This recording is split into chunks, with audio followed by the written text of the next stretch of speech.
Bom, gente, estamos de volta, né? Coisa rápida, né? O nosso último bloco agora, né? A gente vai chamar a atenção para esta publicação que eu falei com você, né? Vou pedir para o Rica colocar na tela. Vê se você consegue colocar aí, por favor, Rica, na tela. Olha aí, gente. Publicação do nosso ministro Gilmar Mendes lá no Twitter, né? Ele foi fazer essa graçola de dar os parabéns ao Grêmio, né? Pela conquista da Libertadores, né, gente? Aí foi fazer essa graçola, tomou na cabeça, né? Vou começar a perguntar aos meus convidados aqui daqui a pouco sobre isso. Em comemoração ao título, vai soltar qual bandido hoje, né? Perguntou o Érico Cavalcante lá na publicação do Gilmar Mendes. Aí depois, né? Vou abrir a outra aqui agora, que já está aqui também na agulha, né? Dando sequência aí, ó. Gilmar, não se preocupe, o título da Libertadores ninguém consegue tirar do STF. Ou seja, o STF virou os libertadores de bandidos, né? Parabéns pelo título de libertador de bandidos, qual é o pilantra do dia? Daqui a pouco você anula, né? Tá aí o pessoal dando resposta ao ministro Gilmar Mendes. Bom, eu quero começar perguntando, que hoje a gente está aqui de volta com o pastor Tiago, Vanderlei Pérez na área, e eu quero começar perguntando, é claro, né, aos meus convidados. Primeiro, né, Vanderlei, Tiago, né, que está de volta hoje, depois você se explica, por favor. Como é, né, que uma Suprema Corte de um país, né, estamos falando da última instância da justiça brasileira, tendo um representante tão desmoralizado como esse? A imagem do STF vai junto com essa imagem de desmoralizado que o Gilmar Mendes tem? O Gilmar é o Supremo, né? Pois é. Ele mesmo disse há pouco tempo que Ele nós disse, somos Supremos. Nós somos né? Supremos. Mas é um fanfarrão. Agora dá para perceber uma tramóia aí. Esse cara deve ser candidato a alguma coisa. Porque ele é o ministro do Supremo. Ele já está com postura de candidato, né? Ele é o Supremo. Né? Quando essas pessoas que vivem num mundo, né, num submundo, na verdade, quando eles vivem nesse submundo que é completamente alheio à realidade do Brasil, gabinetes caríssimos, estruturas maravilhosas, né? Isso tudo dentro da legalidade. Da legalidade, né? Isso tudo por dentro. Quando um cara desse começa a se meter com futebol, dar opinião sobre animais, isso aí esse cara está querendo alguma coisa. É estranho. Vai ver que não será o Joaquim Barbosa o candidato a presidente, será o Gilmar. Eu acho que ele é contratado de algum político que está muito sujo para dizer assim, já que o ambiente partidário, político partidário está tão sujo, vamos meter mesmo na lenha o judiciário para ficar sujo também. Será que é bode no meio da sala? Deve ser. Exatamente. Quem não sabe atrás dessa declaração de torcida dele, não está rolando uma liminar para o Pisciani, já alguma coisa assim, né? Que é que vai cair na mão dele. Enquanto isso, o pessoal volta munição lá para o Grêmio, ele está literalmente libertando outras. Mas é realmente uma situação lamentável. Lógico. A gente chegar ao ponto de ter. E aí, né, a gente conversa com os nossos amigos da área jurídica, né, da magistratura. Eu, graças a Deus, tenho muitos amigos juízes. E ainda bem, né, vou falar para vocês com muita propriedade, ainda bem que nós temos ainda a nossa chamada primeira instância, né, que são os juízes de comarca, são o primeiro contato do judiciário, pelo menos no que diz respeito às decisões. Ainda bem que nós temos juízes extremamente honestos, capacitados, dignos, éticos, que fazem, né, da sua função na magistratura algo realmente a ser colocado como legado, porque as nossas cortes, os nossos tribunais, lamentavelmente, já estão aí poluídos por indústrias de liminares e tudo mais, né? Não é à toa que você chega lá e encontra logo um balcão, né? Agora, sabe primeira coisa que tem é o balcão, sabe né? o que assusta nessa questão? O que foi levantado pelo Vanderlei, a gente sabe disso, que a questão do Gilmar Mendes ter falado eu sou o Supremo, eu e o Supremo. Personificação. A personificação e a criação de uma entidade em si. Sim. Então, ou seja, ele personaliza a questão da identidade e aí agora ele tem o viés de popularidade, a partir de um simples Twitter, mas é aquela coisa, tem alguma coisa nessa história. Se você procurar o fio de Ariadne, você vai encontrar o Minotauro nessa história, ou você vai encontrar alguém para salvar. Diante disso, você vai perceber que essa história toda ele quer fazer para poder manchar aquilo que, para tantos, ou diante de tantas figuras que já estão manchadas, ou instituições manchadas, você vê a figura do judiciário, ela ainda tenta boiar diante desse lamaçal, dessa sujeirada toda. E aí vem um camarada que a gente já sabe, que é um cara manchado, que faz, e aí a grande questão da Libertadores, será que ele também vai premiar algum político nessa história toda? Olha, o Flamengo joga hoje e vai ser campeão da Sul-Americana. Essa daí não é profético, pelo menos, mas é um grande desejo. Talvez ele possa mencionar alguma coisa sobre isso, uma divagação, mera divagação. Mas é provável que também ele comente isso. E se comentar, aí o ambiente de popularidade está maior ainda. Agora, todas as vezes, voltando ao ponto inicial, todas as vezes que uma figura, uma pessoa assume a figura de uma entidade, aquela entidade tende a se mesclar a figura daquela pessoa, daquele personagem, a tal ponto de que perca a sua legitimidade diante do público, diante da população. Então, olhar hoje para o Gilmar Mendes e não conseguir encontrar uma outra figura pode ser uma mancha de identidade. A gente vê isso dentro de circuitos, como até mesmo o circuito religioso. Durante muito tempo as pessoas diziam, não, mas o fulano de tal, ou igreja tal, ou evangélico, ou umbandista, é tudo igual, farinha tudo farinha do mesmo saco. A questão da personificação, da identidade, da entidade, faz com que as pessoas generalizem de alguma forma e digam, mas é tudo igual, mas faz tudo errado. Então a gente pode até pensar que talvez na política existem pessoas que estão bem intencionadas, e não só bem intencionadas, porque já diz o ditado que de boas intenções o inferno está cheio, mas a grande questão de pessoas que estejam trabalhando pelo bem público, que estejam vivendo a ideia da política, e a palavra política como aquele que trabalha pelo bem público, esteja vivendo isso de uma maneira muito mais intrínseca e verdadeira. Só que no final das contas você olha para aquele indivíduo e vai disparar dizendo, mas é tudo igual. Isso acontece no ambiente público, acontece no ambiente privado, acontece no ambiente religioso, acontece no ambiente de grandes organizações, acontece em todo e qualquer ambiente. Então, hoje, essa questão dos ambientes desfragmentados que a gente tem, há de se levantar, ou a necessidade de se levantar uma figura, desculpe o termo, sem ser ético, mas uma figura messiânica, que seja uma figura de redenção, onde, diante de tantas sujeiras que existem em vários setores, levante-se uma pessoa e diga, não, eu não concordo com esse tipo de situação, eu não entro de acordo com isso, e eu quero que essa imagem, até então manchada, seja então uma imagem que, desfragmentada agora, seja uma imagem que seja retrabalhada, reconfigurada, restaurada, porque senão, meu irmão, a gente vai viver a vida inteira diante de possíveis situações, mas que elas vão não acontecendo, e aí você vai ser um ser de desesperanças. Você fala da questão da personificação da entidade. O STF está tão personificado no Gilmar, ao ponto dele ser uma figura, dele ser um ministro investigado pelo Conselho Nacional de Justiça.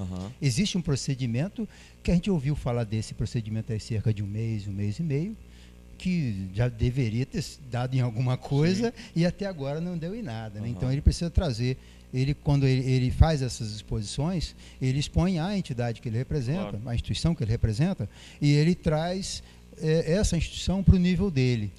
E realmente essa instituição não tem como reagir a ele, reagir às coisas dele. Ele não é bobo, se fosse bobo não estava lá, ele é um espertalhão, e certamente que isso aí tem uma segunda intenção. Vai ver que quando ele postou isso, ele já previa uma reação jocosa, desse tipo, né? Jocosa contra a instituição que ele representa, e não só contra ele. Quando você contrapõe, por exemplo, a posturas como a da ministra Carmen Lúcia, a posturas como o ministro Barroso, né? Que são pessoas, são especialistas naquilo que fazem, né? São doutrinadores além de julgadores, né? No caso do ministro Barroso em especial, que tem uma das maiores literaturas determinadas em certas partes constitucionais, mas quando você vê essas posturas e coloca à frente de posturas como o do Gilmar Mendes, do senhor Lewandowski, e desse fanfarrão desse Alexandre, que agora entrou, Alexandre Moraes, olha, eu vou dizer, é uma vergonha para um país ter um ministro numa Suprema Corte do quilate desse Alexandre Moraes. Desculpe. O Alexandre é muito pior que o Gilmar. É muito porque pior. Porque ele é novo. É muito pior. O Gilmar, pelo menos daqui a pouco, ele se aposenta. Muito pior. Esse cara novo. E de decisões questionáveis. Ele vai fazer uma carreira fantástica. E de posicionamentos reprováveis. Pelo amor de Deus, né? A gente está falando, a grande dúvida, né, da população é o seguinte: Esses caras a gente não escolhe. Porque a gente escolhe, porque na verdade a Suprema Corte teria que ter essa isenção, né, de escolha popular e tudo mais. Mas a gente escolhe de forma indireta, né? A gente escolhe sim, porque todos que lá estão por indicação política. Há de se passar por Senado, aprovação disso, né? Tem todos os trâmites, as listas e tudo mais, tem que ter notório saber da região, tem que ser um cidadão pleno, mas é escolhido por quem você escolheu. Então você escolhe indiretamente. Então não tem essa de dizer, esse Gilmar Mendes não fui eu que escolhi. E essas escolhas indiretas, é só dar uma olhadinha. Nós temos hoje, no estado do Rio de Janeiro, 46 deputados da Câmara Federal são do Rio de Janeiro. Pois é. 46. É a terceira maior bancada do país, né? Você tem São Paulo com 70, me parece. Minas é 50 alguma coisa e o Rio de Janeiro 46. Ou seja, então, muitos desses nossos que andaram por aqui catando os votos aqui na cidade são os que vão referendar questões que envolvem CAD, que envolvem essas coisas que não são necessariamente decididas pelo eleitor comum, pelo cidadão comum, mas vão ser decididas pelo seu representante na Câmara Federal, seja na Câmara, seja quando o Congresso se reúne com o Senado, né? A reunião das duas casas forma o Congresso. Então é importante que a gente tenha muita noção, na hora do voto, de não eleger vagabundo, porque dá nisso. E se a gente olhar direitinho, quem são os 46 deputados federais do Rio de Janeiro, nós temos motivo para vergonha ali, tá? Tem que ter mais da metade ali é motivo de vergonha. Alguns até não se destacam, não pode generalizar, todos são, não, tem coisa boa do Rio de Janeiro. Nós temos alguns representantes que realmente têm conteúdo, mas a maioria é coisa muito ruim, e todas as coisas ruins que nós escolhemos, não por falta de opção, nós tínhamos opção na eleição, mas por falta de preocupação em escolher. A gente vai na banca de uma escolha, a gente vai na banca de fruta no sacolão e fica escolhendo com mais critério, uma manga mais jeitosa, um abacaxi que não esteja amassado. Você escolhe um abacaxi com mais critério do que... Desculpa, abacaxi não, vou usar abacaxi não. Vou usar abacaxi não, que tá dando... Abacaxi dá problema. Já reza a lenda outra coisa. Abacaxi tá dando merda, vamos lá. Você escolheu a manga, né? Você escolhe a manga com mais critério do que você vota. Aí não tem jeito, né? Então não adianta, gente. A gente vai cair sempre na discussão do voto. Votou em bandido, votou em ficha suja, votou em quem não tem uma vida ilibada, vai dar nisso. Não tem jeito, né? Não tem jeito. O que é isso aí? Pode ser. Ih, rapaz, aí, ó. Olha o Rica. Rica já tá dizendo, tô com fome, gente. Vai pra foto do dia. Quando vem a foto, porque tá com pressa. Agora, Vanderlei, eu vi aqui que esse problema de ocupar a calçada é antigo. Essa semana tá uma celeuma danada aí nas redes sociais em função dessa ação, ou a suposta ação, porque eu também não sei até que ponto essa ação é realmente efetiva, da Prefeitura, do setor de fiscalização, para fazer cumprir o código de posturas e tirar os vendedores ambulantes o choque de ordem, das ruas, né? Tá, o choque de ordem. Não sei se um governo sem moral tem alguma condição de dar choque de ordem. Né? A ordem tem uma relação de credibilidade, né? Esse governo não tem crédito para nenhum choque de ordem. O governo maior transgressor de todas as leis, de todas as ordens, não vai ser ele que vai impor ordem a alguém. Mas a prefeitura aparece, tirou o caminhão do biscoito que funcionava ali em cima da calçada na Adolfo Moreira, está dando uma dura no carro do 30 ovos a R$10. Gente, 30 ovos eu sou consumidor, né? O pessoal da academia está reclamando. Olha só, é o carro do sorvete, é o carro da Colcha do Sul, o carro, só não tem carro de pamonha aqui em Teresópolis, o resto tem de tudo. Estão tudo em casa, né? Votando no Tricano, né? Esses mas então e pior que isso, a reação das pessoas é o contrário. Todo mundo sai com pena do vendedor ambulante que coloca 4 rodas do seu carro, do seu comércio ilegal em cima da calçada. Não paga imposto. Não paga imposto, tudo informal. Não há nenhuma garantia que aquele produto é legítimo, que é verdadeiro, que ele paga imposto.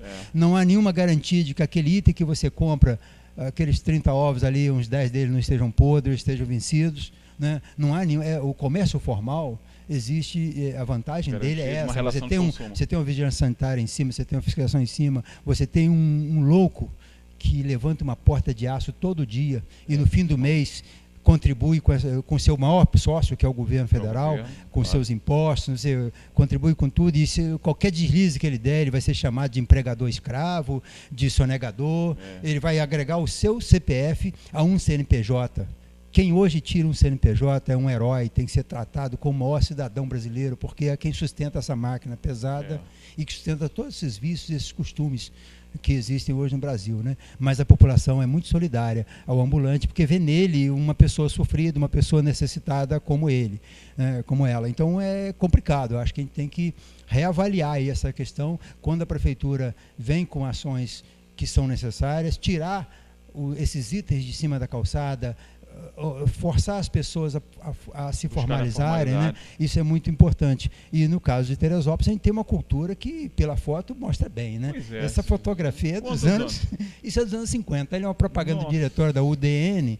Então, a UDN é dessa época, né? Isso é antes, não dá para precisar bem, mas é a Avenida Delfim Moreira, anos 50. Não muito anos... Não chega a 60, porque essas árvores não duraram muito tempo. Dá para ver que tem uma árvore ali, né? Essas árvores são do final dos anos 30, 40, perto de 40. Então, ela tem aí, parece que tem seus 10 anos, então a gente pode identificar essa foto como cerca de 1950. Caixote de bebida, barril de vinho, talvez, saco de cimento, saco de carvão, lona de caminhão. Tem espaço lá dentro, não, cara? Parece que era uma loja ampla, né? Era uma loja que vendia quase tudo, né? Parece alguns fornecedores da prefeitura, né? Que tem fornecedor da prefeitura que faz isso, né? O cara fornece quentinha, móvel, papel, copiadora, o cara faz de tudo. Tem uns caras que são bons, né? São bons nisso. E nessa época também já tinha. Tem um comércio bem diverso, né? Imagina o CNPJ, o cartão do CNPJ que você tira do cara, deve ser outro. Calculável, né? Atividade fim, né? Imagina como é que vai ser. Mas é realmente. Mas é interessante, a gente vê que é uma coisa cultural, né? É cultural. A gente reluta em alguns momentos, a gente se contraria com essas coisas, com essas ilegalidades, com essa infração ao código de postura, mas ela sobrevive, né? E não está tão ruim. Eu fico olhando os jornais dos anos 40, 50, tem coisas fantásticas lá. Tem o caso aqui de uma porquinha que vivia na cidade. Ela comia o que achava pela rua, como os cachorros hoje. Então era comum as pessoas criarem porcos andando pela várzea, comendo o que encontrasse nas lixeiras, nos quintais, nos jardins, nas casas que tivesse com o portão aberto.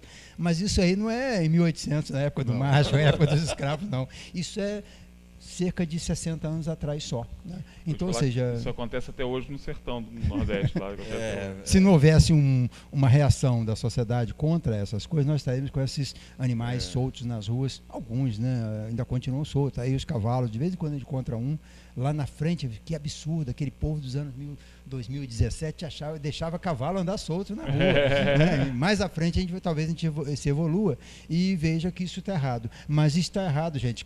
Ambulante tem que ser cadastrado na prefeitura, tem que vender itens que não tem no comércio formal, tem que ser de gente que está precisando de ser inserido. Ambulante não é comércio. Se você entrar na internet, é interessante, a internet tem de tudo hoje. Procura lá, você encontra informação. Essas vinhetas do 30 ovos a R$10, elas são baixadas na internet. Então tem estúdios de gravação, já com aquele jeito de gravar, aquele jeito popular, tudo isso é baixado. E quem vende 30 ovos a R$10 não é necessariamente uma Brasília velha, como aquelas peixeiras que tinha de primeiro. Hoje é pelo contrário, é um carrão, carrinho, entendeu? Ou seja, virou um comércio. Quem vende biscoito é um carro que pode ser Nós Uber. precisamos formalizar isso. Nós temos que trazer para a formalidade, para garantir a sociedade, para garantir... Você vê como é que a sujeira ela vem do fato originário, da origem, que é a relação de não entender a terra ou a sociedade, o meio que eu vivo, como extensão da minha casa. A partir do momento que você entende a casa, chamada casa comum, a casa terra, como extensão da sua casa, você tem um comportamento completamente diferente. Porque você não vai admitir que um camarada suje a tua casa. Você não vai admitir que alguém chegue na tua casa e abra a geladeira. Você nunca viu o camarada e ele está abrindo a tua geladeira. Então, quando você entende a sociedade civil, quando você entende o governo, os órgãos públicos como extensão da sua casa, e público, se é público, não, é aquela ideia do dinheiro público não como ambiente metafísico, está longe, não tá meu aqui. Dinheiro, é meu, faz parte de mim. Quando você entende isso, você entende o que está lá no fato originário, lá no Éden, lá no jardim, onde Deus colocou dois seres humaninhos para dizer o seguinte: olha, ser humano, homem, você é corresponsável da criação. Quando ele começa a dar nome aos animais, ele está dizendo que o nome é a envolvência com a identidade daquele ser. Quando ele fala, não existia, capítulo 2 de Gênesis, não existia nenhuma produção na terra, porque não tinha homem para lavrar o solo, para dizer, só vai existir, só vai acontecer se existir alguém que se responsabilize por esse fato aqui para ele ocorrer. Então, quando o homem, consequentemente, deixa de lavrar o solo, não tem semente, não tem produção. E quando ele começa a fazer o exercício de lavrar o solo, semear, tem produção, tem colheita. Então, aquilo que a gente vive hoje, por isso que é impossível não pensar como antigamente os gregos pensavam. Um templo é cíclico, claro. Ele ocorre e diversas vezes você vai viver e experienciar as mesmas coisas que no passado vivenciavam. Mesmo que hoje nós tenhamos problemas tecnológicos, mas os problemas tecnológicos estão envolvidos com vaidade, com cobiça, com mentira, com tantas outras projeções que são sempre as mesmas coisas. A base é a mesma. Agora, a produção, se eu coloco lá uma essência de baunilha ou uma tonalidade de morango, é que diferencia, mas a base continua a mesma. A grande questão é, quando é que a gente vai se conscientizar do compromisso que a gente tem com essa terra? Quando é que a gente vai se conscientizar que isso acontece porque ninguém se mobiliza?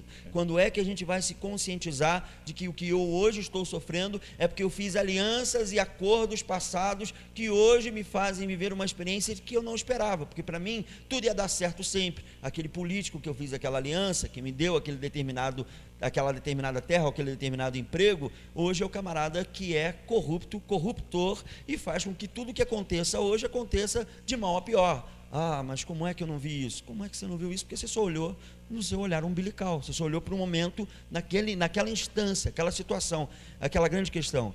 Pense-se na questão de que as gerações futuras, e gerações futuras quando eu digo, não estou dizendo o camarada lá da Áustria, o camarada lá da Austrália. As gerações futuras que eu estou pensando é o nosso filho, os nossos netos, os nossos bisnetos, eles vão herdar aquilo que hoje eu estou aqui, se lavrando ou não lavrando esse solo, eles vão ter a herança, seja uma herança de ônus ou de bônus, depende da minha consciência. Nós encontramos, o ser humano encontrou uma palavra mágica que é o fora, né?